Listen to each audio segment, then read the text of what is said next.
سورہ الحشر قرآن کی 59ویں صورت ہے۔ اس میں 24 آیات اور 3 رکوع ہیں۔ بسم اللہ الرحمن الرحیم۔ شروع اللہ کا نام لے کر جو بڑا مہربان نہایت رحم والا ہے۔ جو چیزیں آسمانوں میں ہیں اور جو چیزیں زمین میں ہیں سب اللہ کی تسبیح کرتی ہیں، اور وہ غالب ہے، حکمت والا ہے۔ وہی تو ہے جس نے کفار اہل کتاب کو پہلی لشکر کشی پر ہی ان کے گھروں سے نکال دیا۔ مسلمانوں، تمہارے خیال میں بھی نہ تھا کہ وہ نکل جائیں گے، اور وہ لوگ یہ سمجھے ہوئے تھے کہ ان کے قلعے ان کو اللہ کے عذاب سے بچا لیں گے، مگر اللہ نے ان کو وہاں سے آ لیا جہاں سے ان کو گمان بھی نہ تھا، اور اس نے ان کے دلوں میں دہشت ڈال دی کہ اپنے گھروں کو خود اپنے ہاتھوں اور مومنوں کے ہاتھوں سے اجاڑنے لگے۔ تو اے بصیرت کی آنکھیں رکھنے والو، عبرت حاصل کرو۔ اور اگر اللہ نے ان کے بارے میں جلا وطن کرنا نہ لکھ رکھا ہوتا تو ان کو دنیا میں بھی عذاب دے دیتا، اور آخرت میں تو ان کے لیے آگ کا عذاب تیار ہے ہی۔ یہ اس لیے کہ انہوں نے اللہ اور اس کے رسول صلی اللہ علیہ وآلہ وسلم کی مخالفت کی، اور جو شخص اللہ کی مخالفت کرے تو اللہ اسے سخت عذاب دینے والا ہے۔ مومنوں، کھجور کے جو درخت تم نے کاٹ ڈالے یا ان کو ان کی جڑوں پر کھڑا رہنے دیا، سو یہ اللہ کے حکم سے تھا، اور اس سے مقصود یہ تھا کہ وہ نافرمانوں کو رسوا کرے۔ اور اے مسلمانوں، جو مال اللہ نے اپنے پیغمبر کو ان لوگوں سے جنگ کے بغیر دلوایا ہے اس میں تمہارا کچھ حق نہیں، کیونکہ اس کے لیے نہ تم نے گھوڑے دوڑائے نہ اونٹ، لیکن اللہ اپنے پیغمبروں کو جن پر چاہتا ہے غالب کر دیتا ہے، اور اللہ ہر چیز پر قادر ہے۔ جو مال اللہ نے اپنے پیغمبر صلی اللہ علیہ وآلہ وسلم کو بستیوں والوں سے دلوایا ہے وہ اللہ کے اور پیغمبر کے قرابت والوں کے اور یتیموں کے اور حاجت مندوں کے اور مسافروں کے لیے ہے، تاکہ جو لوگ تم میں دولت مند ہیں انہی کے ہاتھوں میں نہ گردش کرتا رہے، اور جو چیز تم کو پیغمبر صلی اللہ علیہ وآلہ وسلم دیں وہ لے لو، اور جس سے منع کرے اس سے باز رہو، اور اللہ سے ڈرتے رہو، بے شک اللہ سخت عذاب دینے والا ہے۔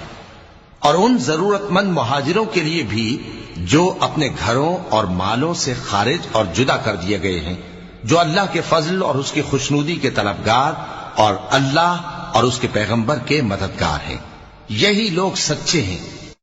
اور ان لوگوں کے لیے بھی جو مہاجرین سے پہلے اس گھر یعنی مدینے میں مقیم ہیں اور ایمان میں مضبوط ہیں، اور جو لوگ ہجرت کر کے ان کے پاس آتے ہیں وہ ان سے محبت کرتے ہیں، اور جو کچھ ان کو ملا اس سے اپنے دل میں کچھ خواہش اور خلش نہیں پاتے، اور ان کو اپنی جانوں پر مقدم رکھتے ہیں خواہ وہ خود بھی فاقے سے ہوں۔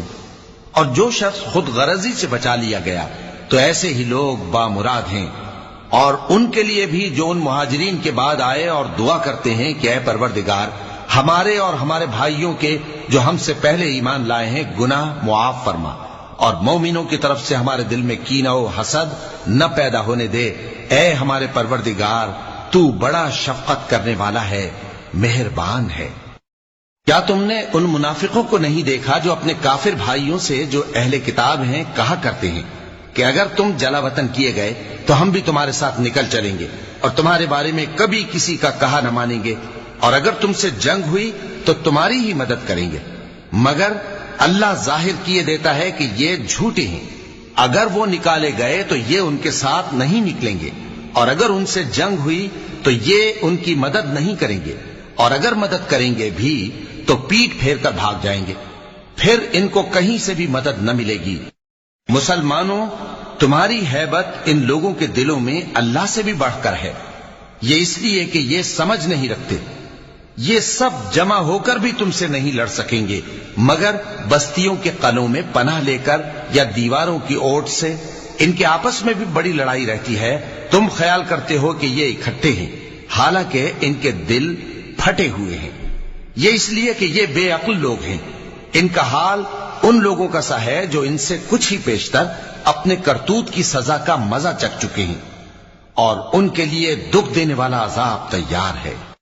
منافقوں کی مثال شیطان کی سی ہے کہ انسان سے کہتا رہا کہ کافر ہو جا، پھر جب وہ کافر ہو گیا تو کہنے لگا کہ مجھے تجھ سے کچھ سروکار نہیں، مجھ کو تو اللہ رب العالمین سے ڈر لگتا ہے۔ تو دونوں کا انجام یہ ہوا کہ دونوں دوزخ میں جائیں گے، ہمیشہ اس میں رہیں گے، اور بے انصافوں کی یہی سزا ہے۔ اے ایمان والو، اللہ سے ڈرتے رہو، اور ہر شخص کو دیکھنا چاہیے کہ اس نے کل یعنی آخرت کے لیے کیا سامان بھیجا ہے۔ اور ہم پھر کہتے ہیں کہ اللہ سے ڈرتے رہو، بے شک اللہ تمہارے سب اعمال سے خبردار ہے۔ اور ان لوگوں جیسے نہ ہو جانا جنہوں نے اللہ کو بھلا دیا تو اللہ نے انہیں ایسا کر دیا کہ وہ خود اپنے آپ کو بھول گئے۔ یہی لوگ ہیں نافرمان۔ اہل دوزخ اور اہل بہشت برابر نہیں، اہل بہشت ہی کامیابی حاصل کرنے والے ہیں۔ اگر ہم یہ قرآن کسی پہاڑ پر نازل کرتے تو تم اس کو دیکھتے کہ اللہ کے خوف سے دبا اور پھٹا جاتا ہے۔ اور یہ مثالیں ہم لوگوں کے لیے بیان کرتے ہیں تاکہ وہ غور کریں۔ وہی اللہ ہے جس کے سوا کوئی معبود نہیں، پوشیدہ اور ظاہر کا جاننے والا، وہ بڑا مہربان ہے، نہایت رحم والا ہے۔ وہی اللہ ہے جس کے سوا کوئی عبادت کے لائق نہیں، بادشاہ حقیقی، ہر عیب سے پاک، سلامتی دینے والا، امن دینے والا، نگہبان، غالب، زبردست، بڑائی والا۔ اللہ مشرکوں کے شرک سے پاک ہے۔ وہی اللہ تمام مخلوقات کا خالق، ایجاد و اختراع کرنے والا، صورتیں بنانے والا، اس کے سب اچھے سے اچھے نام ہیں۔ جتنی چیزیں آسمانوں اور زمین میں ہیں سب اس کی تسبیح کرتی رہتی ہیں، اور وہ غالب ہے، حکمت والا ہے۔